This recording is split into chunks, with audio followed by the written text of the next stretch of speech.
If you've been unemployed for more than 1 year, you don't just lose money. You lose your mornings. You lose your structure. You lose the fundamental feeling that you are needed somewhere. At first, you think it's temporary. You tell yourself it's just a phase, a short break between chapters. But a few weeks quietly become months. Months turn into a year. And one day, you wake up and realize something has changed deep inside you. The world feels like it's moving at double speed while you are standing perfectly still. Monday feels exactly like Saturday.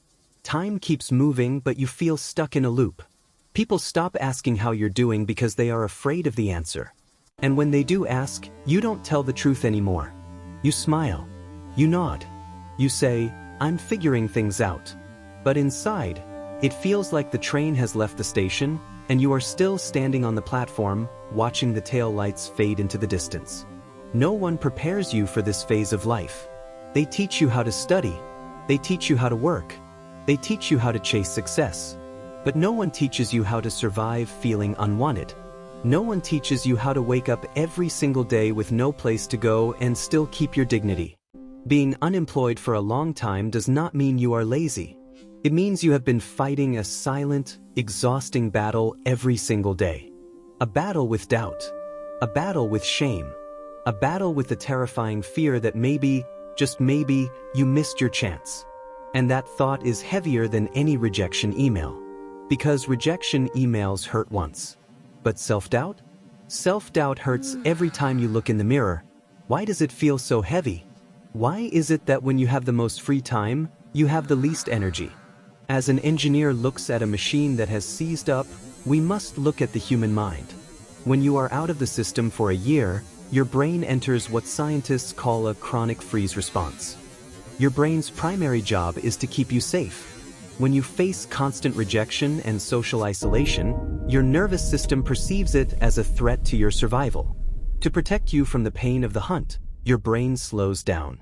It makes you feel tired, numb, and unmotivated. You aren't lazy, you are in a biological state of hibernation. You start questioning your worth, your intelligence, your past decisions. You replay moments in your head. If only I had chosen differently. If only I had worked harder. You begin blaming yourself for a global economy or a corporate hiring algorithm that you cannot control. But listen to me carefully. You cannot think your way out of a freeze response. You have to act your way out. Survival requires a system. If you are going to be unstoppable, you need to stop waiting for a job offer to start your life. Here is the recovery protocol. Step 1. Reclaim the clock. Unemployment's greatest thief is the loss of your morning. If you wake up at 11 a.m., you have already handed your power over to depression. Tomorrow, you wake up at 7 a.m. Not because you have an office to go to, but because you have a life to lead. Clean your room. Dress up as if you have a meeting. When you look like someone who is ready, your brain begins to believe you are ready. Step 2. Build a proof of work. In today's world, a resume is just a piece of paper that an AI filters out. If the front door is locked, stop banging on it. Build your own door. If you are an engineer, design something at home. If you are a creator, build a platform. Start that project you've been putting off. Whether it's building a web page or mastering a new tool, you need to create something that says, "I didn't just wait for a year, I grew for a year." This turns your gap into a launch pad.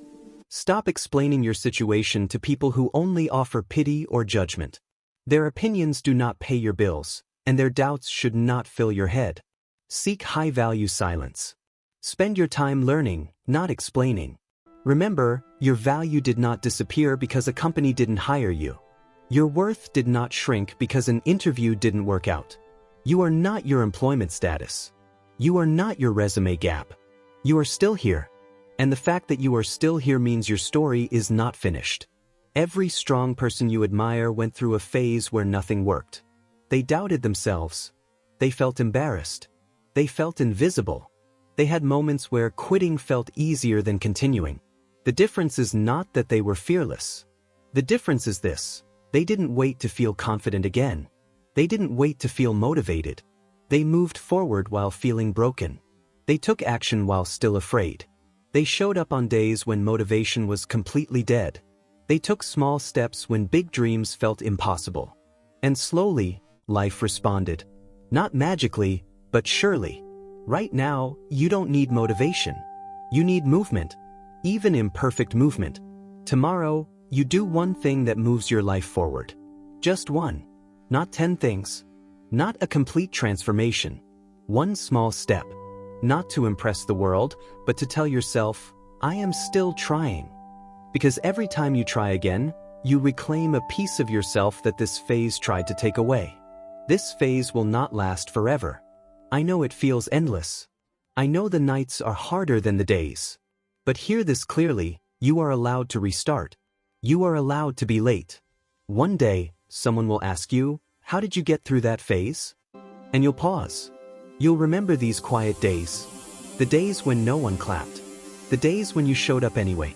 And you'll realize something powerful. This was not the end. This was the chapter that forged you. Stand up tomorrow, even if your legs shake. Take one step, even if your voice trembles. Life comes back together when you refuse to quit. And you? You are just getting started.